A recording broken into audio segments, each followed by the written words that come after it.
kembali lagi di Tali Kata Podcast. Hari ini bersama saya Laras, ditemani oleh bintang tamu kita, Kakak Fajar. Jadi hari ini kita mau membahas tentang mudahnya pinjaman untuk meningkatkan usaha di Pegadaian Syariah. Sebelum mulai podcast, mari kita kenalan dulu dengan Kakak Fajar. Sebelumnya Kakak Fajar sudah pernah mengisi juga di podcast sebelumnya, itu ada tentang amanah, itu pembiayaan kendaraan bermotor. Boleh kenalan dulu lah Kak, siapa tahu ada yang belum kenal nih dengan Kakak. Ya, terima kasih Mbak Laras. Perkenalkan, nama saya Fajar Ismurdani. Saya di Pegadaian Syariah Kartini menjabat jadi asisten manajer non-gade. Oke, kakaknya juga pekerja di Pegadaian berarti ya? Iya. Oke lah, tanpa berlama-lama lagi, boleh kita langsung aja. Kak Fajar, bisa nggak sih Kak Fajar menjelaskan secara gampangnya nih, gimana sih masyarakat bisa mengajukan pinjaman untuk tambahan modal usaha di Pegadaian Syariah sendiri? Jadi sebelum saya jelaskan untuk gimana masyarakat bisa ngambil modal usaha untuk di Pegadaian, saya jelaskan produknya dulu Mbak Laras. Oke, siap. Jadi biar rekan-rekan Tali Kata Podcast ini ketika mampir ke Pegadaian CPS Kartini, jadi langsung dijelasin detailnya seperti itu. Jadi produknya ini adalah Arum BPKB. Oke, namanya Arum BPKB nih guys. Nah, Arum BPKB ini diperuntukkan bagi untuk pengusaha, yang pertama UMKM, dan yang kedua adalah untuk karyawan. Oke. Berarti dia boleh yang punya usaha ataupun dia bekerja gitu Kak ya? Iya, jadi kita ini tenornya tuh bisa sampai 5 tahun, mulai dari pinjaman 100 juta. Tenornya bisa sampai 5 tahun, berarti mulai dari berapa nih? Mulai dari 100 juta ke atas. Mulai pinjamannya di 100 juta ke atas. Ya. Tapi kalau tenor minimalnya di bulan keberapa? Di minimal kita bisa dari 3 juta. Oh, minimal pinjamannya 3 juta. Terus minimal tenornya? Minimal tenor kita mulai dari 1 tahun. Oh, 1 tahun. Berarti di 12 bulan ya? Iya, 12 bulan. Oke. Berarti apa nih, gimana nih caranya masyarakat bisa ngajuin pinjaman untuk pengembangan usahanya nih di Pegadaian Syariah? Nanti masyarakat nih yang tentunya datang ke outlet Pegadaian terdekat, bisa juga di CPS Kartini atau mungkin UPS Batanta, UPS Munang Maning, dan juga kita ada di UPS Ayani. Oke. Jadi, dari pengajuan ini sendiri masyarakat bisa mampir nih. Tapi sebelum mampir nih, gimana apa-apa saja sih yang perlu teman-teman siapin nih sebelum mampir ke Pegadaian untuk melakukan pengajuan pinjaman ini? Jadi tentu yang awalnya adalah data diri Mbak Laras. Jadi seperti KTP, KK, dan juga surat nikah bagi yang sudah menikah. Tentu untuk pelaku UMKM usaha harus melampirkan NIB ataupun surat keterangan usaha. Untuk yang karyawan bisa juga name tag dan slip gaji serta surat keterangan kerjanya gitu. Berarti tinggal bawa data diri aja. Kalau yang bekerja bisa bawa surat keterangan usaha gitu ya. Terus atau NIB itu Kak ya. NIB itu bisa dapat di mana Kak? Nah, NIB ini kan secara online tuh bisa Mbak. Jadi melalui OSS jadinya. Berarti penerbitannya tuh bisa online lah ya. Online, bisa mandiri juga daftarnya di sana. Oke nih Kak Fajar, tadi Kakak kalau nggak salah nyebutin soal OSS nih. Iya. Untuk OSS itu apa sih Kak? Untuk OSS ini adalah online single submission. Jadi untuk pembuatan nomor induk berusaha itu bisa di sana secara mandiri Mbak Laras. Oke, jadi pembuatan surat keterangan usaha itu bisa dilakukan secara online lah berarti ya. Iya, betul. Oke, untuk tadi kan Kakak nyebutin juga kalau karyawan itu boleh juga nitipin nih BPKB-nya di Pegadaian.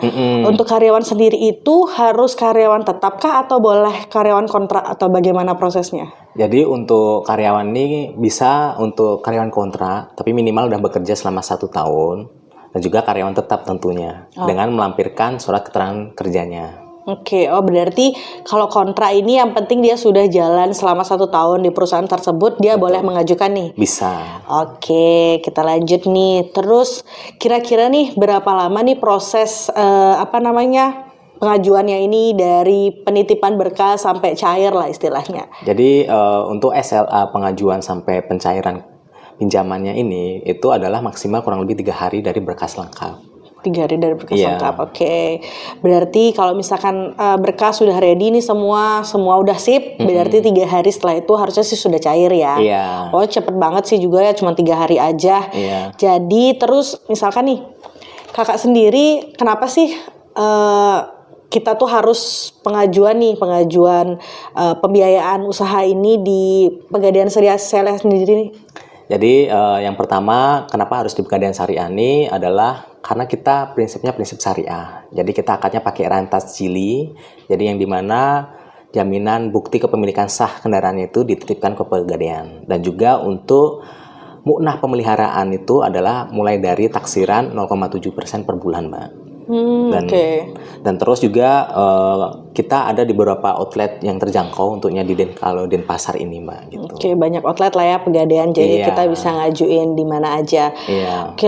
Terus tadi juga nyebutin BPKB nih Kak ya. Terus ngomong-ngomong soal BPKB nih, boleh nggak sih kita pengajuan BPKB itu atas nama orang lain? Misalkan nih, saya nih mau pengajuan, ternyata BPKB saya kendaraan ini masih atas nama orang tua saya gitu misalkan, itu boleh apa nggak? Bisa Mbak, jadi misal atas nama orang tua atau mungkin suami gitu kan, nanti melampirkan surat persetujuan dari baik orang tua maupun suami. Tapi ketika juga kita beli kendaraan bekas nih, bisa ngajuin apa tidak? Tentu saja bisa. Tapi ada juga persyaratan yang perlu tambahin, yaitu adalah kwitansi jual beli dan juga KTP atas nama BKB.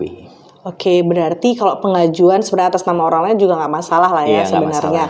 Intinya sih ada berkas tambahan jadinya. Jadi misalkan untuk jika masih atas nama keluarga, berarti kita tinggal minta surat keterangan tambahan untuk surat kuasa. Ya, surat kuasa gitu. Terus kalau misalkan atas nama orang lain, kita misalkan beli kendaraan tapi belum balik nama, itu boleh melakukan berkas tambahan di kwitansi jual beli ya. Dan KTP atas nama. KTP atas nama si pemilik pertama berarti ya. Berarti sebenarnya nggak dipersulit juga lah berarti ya, ada tinggal melampirkan berkas-berkas tambahannya ya gitu.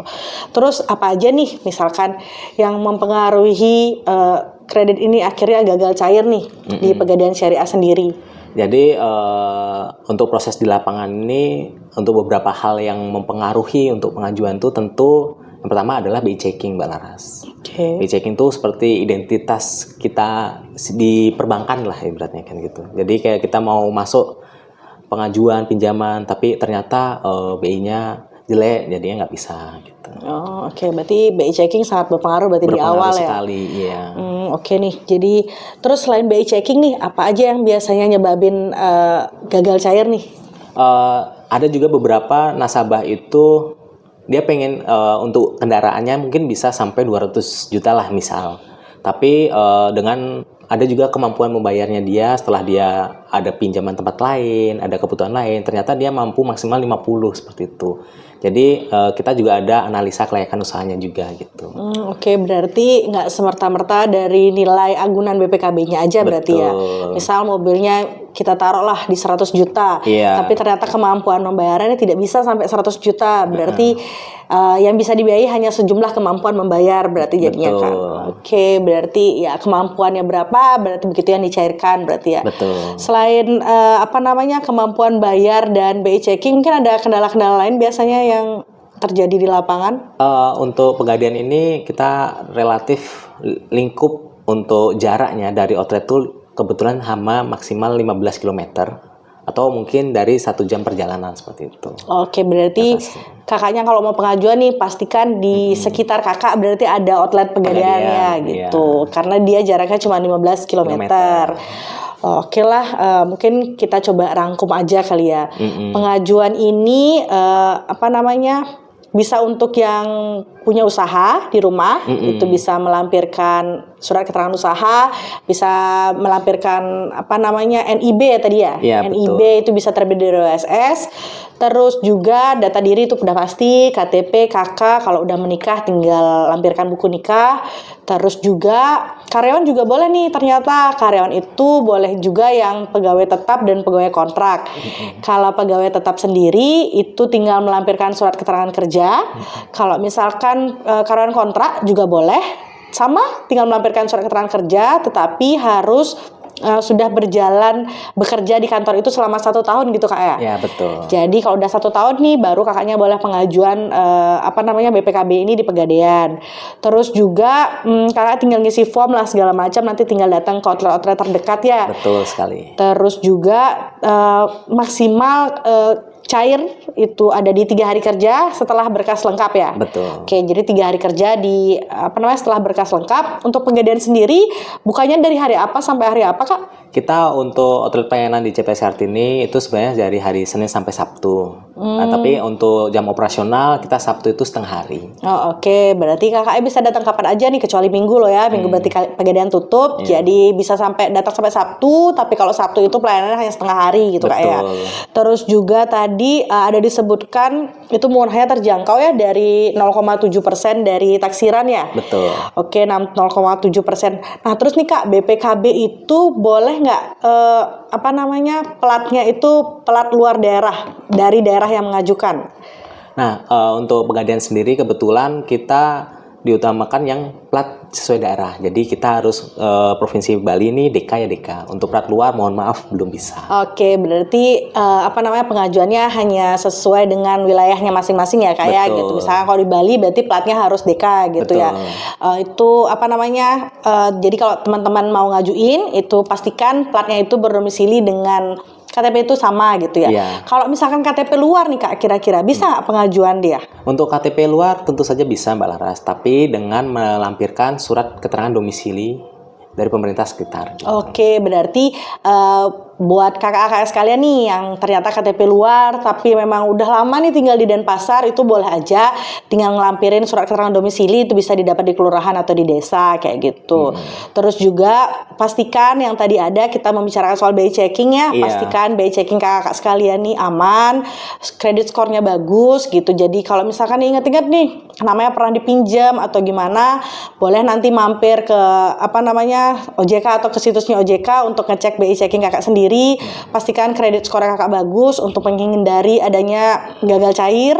Terus juga pastikan juga nih kemampuan kakak membayar itu ada istilahnya. Jadi jangan semerta-merta minjem banyak ternyata tidak bisa membayar, akhirnya gagal bayar dan lain-lain gitu. Jadi biar sama-sama enak nih ke depannya. Terus juga pastikan ketika pengajuan itu ada outlet yang ada di rumah kakak, sekitar rumah kakak gitu ya. Jadi maksimal di radius 15 kilo lah, ya kurang lebih ya 1 jam perjalanan lah kayak gitu.